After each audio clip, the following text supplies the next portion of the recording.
No, I wasn't in Nigeria. I was right here in Milwaukee. So we bought a new van. Again?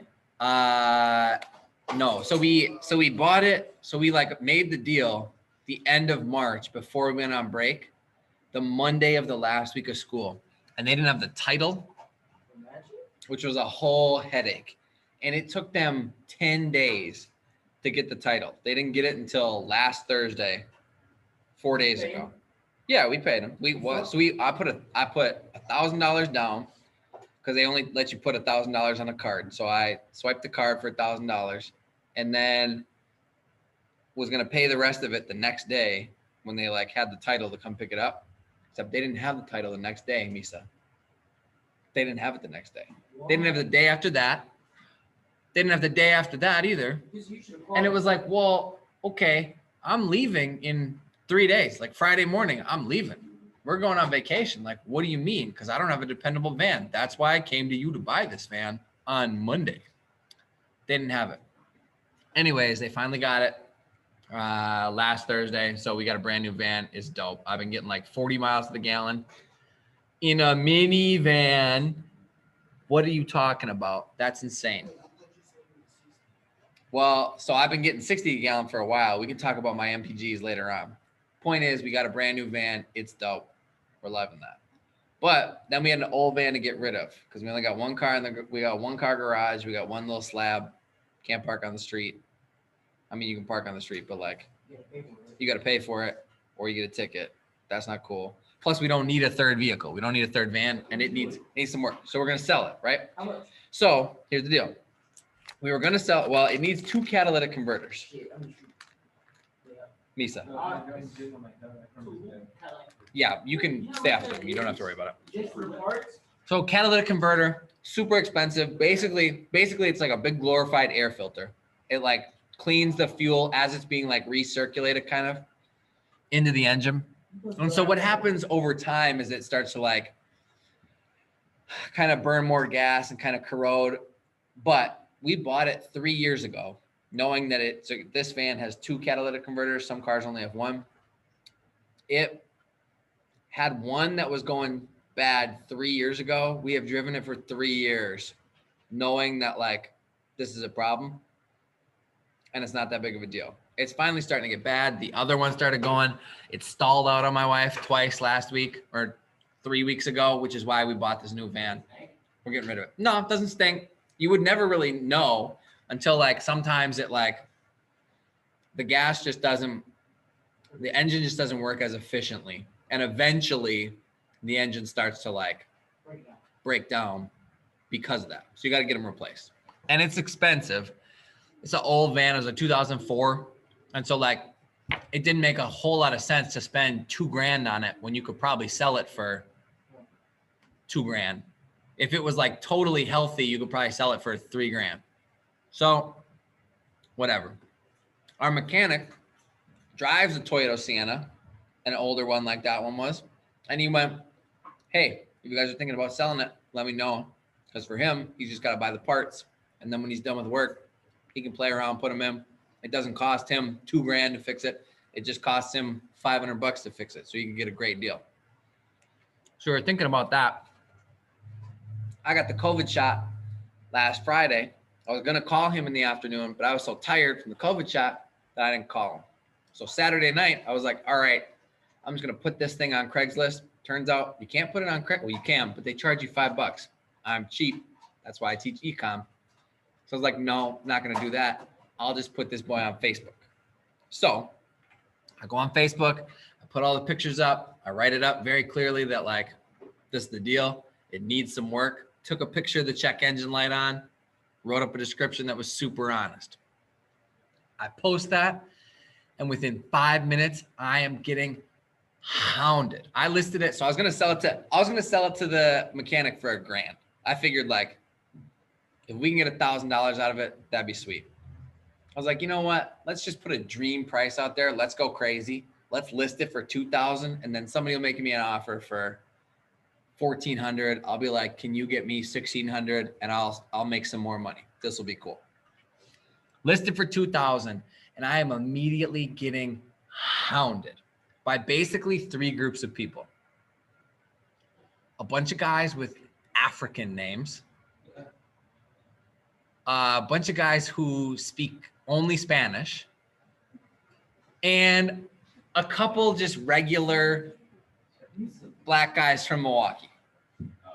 Those are the three groups. The first couple guys are African, like from Africa.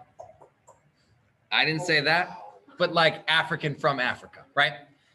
The other group is guys that only speak Spanish. And so I'm literally like, the first guy asked me, like, do you speak Spanish? And I was like, un poquito, and which means very little. And we had a whole conversation where like, I was just basically taking what he said. And like, I pretty much knew what he meant because it either had like numbers or specific questions about specific parts on the vehicle. And then I would run it through Google Translate. And I was like, okay, that's basically what I thought you said. And then I would put my thing into Google Translate and I would put it in there. And then I would like cross-check it because my wife studied a lot of Spanish in high school and college. And I was like, does that make sense? She's like, yeah, that basically makes sense. All right, put that in there. Obviously it made sense because he responded to it. And so did the other guy. I had 2 full-on Spanish-only conversations. Thank you, Google Translate, with 2 different guys who one of them would have been more than happy to buy it. Anyways, the first guy is one of these African guys. I go on his Facebook profile, and he is listed as being in Atlanta, which I thought like, all right, number one, it's a little bit sketchy, but it's not super sketchy because I have noticed that in Black culture, especially in young Black culture, lots of people list themselves as doing things that they are not. NBA. I have a lot of, yes, I have seen a lot of, and I have some Facebook friends who are young Black men who say that they are like went to Harvard and are in the NBA. And like, I just know that you're 15. Like that's not possible. So I was like, well, maybe he's not from Atlanta. I'll just ask him. I was like, I'm kind of confused. Profile says you're from Atlanta. I'm in Milwaukee. He said, no big deal. I got an uncle in Milwaukee. Really want this van. All right, cool. Let's keep talking. So he's the first guy. I'm also talking to these other people, but he's the leading case right now. Later on, a different African guy is going to come in. We kind of work out the details. I've got offers pouring in. They start going higher and higher. Every time I tell somebody like, this is it. All right. So they started trying to lowball. The first guy is basically locked in now at 2,000. Sweet. That's what I asked. So he says, all right, my uncle, I get his number for his uncle. His uncle lives in Brown Deer. He texts me. We got it all set up. He said, I'm going to be coming between 10:30 and 11:30 tomorrow. All right, bet. This is Sunday morning.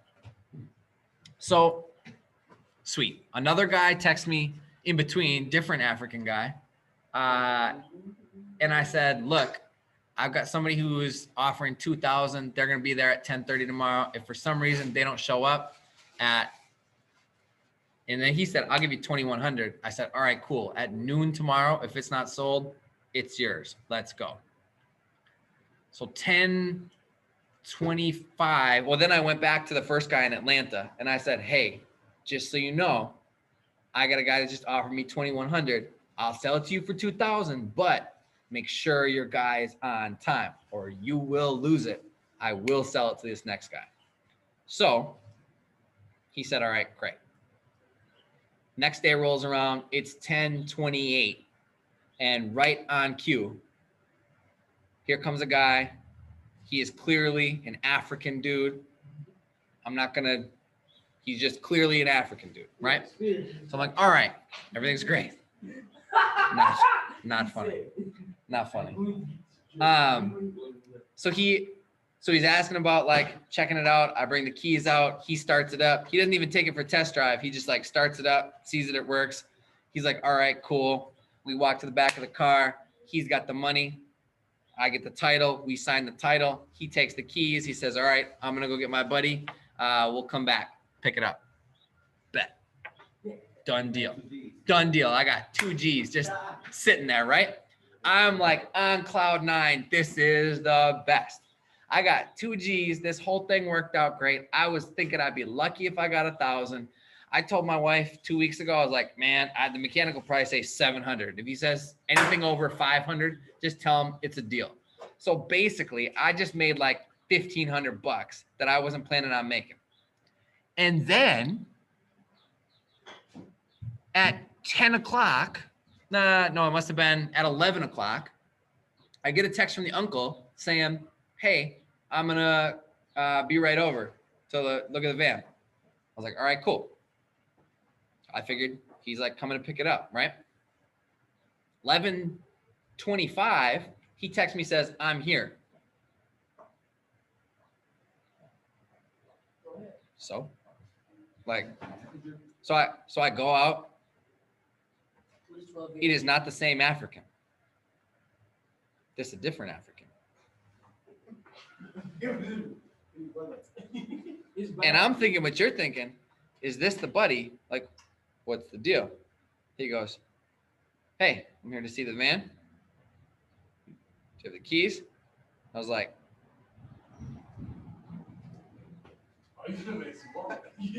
no. Who are you? He goes, I'm the uncle. I'm here.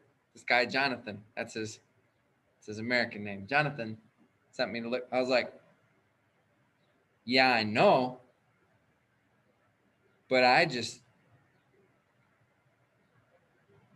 what? Who are you? I'm confused. I just sold the van. He goes, what? I'm like, yeah, at 10:30, a guy showed up. He wanted to look at it. I don't get what's going on here. I've only given my address to you and to Jonathan in Atlanta. Is this the number? I pull the number up in my phone because it's got an Atlanta area code. And so I'm like, is this you? He goes, yeah, that's me. I pull up the other one. I go, is this Jonathan? He goes, yeah, that's Jonathan. I was like, what's happening here? He goes, well, did you listed it on Facebook Marketplace? I was like, yeah, I listed it on Facebook Marketplace. Well, it's very easy to get someone's address. I was like, I almost said maybe where you come from, but not where I come from, man. Like, it's not that easy to find my address. I'm like, I don't know. And so he calls the guy in Atlanta, doesn't answer. I was like, I don't know what to tell you, man. I don't even have keys. Like, we can't even test drive it. I want to give it to you, but I don't even have, like, I can't do that anymore. I got no keys. It's locked. This is somebody else's van sitting in my street. So what, they got the keys? They got the keys because they paid for it. They got the title. They got the keys. They bought the van. I sold the van. Where are they? Better question, KJ. Who are they? Who the F are these people? Yeah, at least you got $2,000 though. I got the cash. I'm straight, but like, Is the van sitting right now? The van's sitting there right there in the street right now. Not right now, but right now then. Yeah. It's going now. And so, Wait. hold on. Right? Hold on. So he takes off. He's all like kind of frustrated. I was like, I don't know, man. So I text the guy in Atlanta. Nothing. He is now ghosted on me and his uncle. What the heck? So now I'm sitting there trying to figure out who the F is this? Like, what just happened? And I'm going back through all these messages, like trying to see, because the guy that offered $2,100, I'm like, maybe I gave him my address. I did not. He called me. He has my phone number. He ain't got my address. Nobody has my address. On Facebook Messenger, or on Facebook like Marketplace, it does show like a circle of like kind of where you are in the neighborhood, but that ain't got no address, and nobody's coming to circle every block to look for a van on the street for a $2,000 minivan. Ain't nobody doing that. So this is not enough information. Nobody has what they need. This is freaky. So we wait around for like 2 hours, and finally, the first guy comes back. We're like, hey, what the heck? Who are you?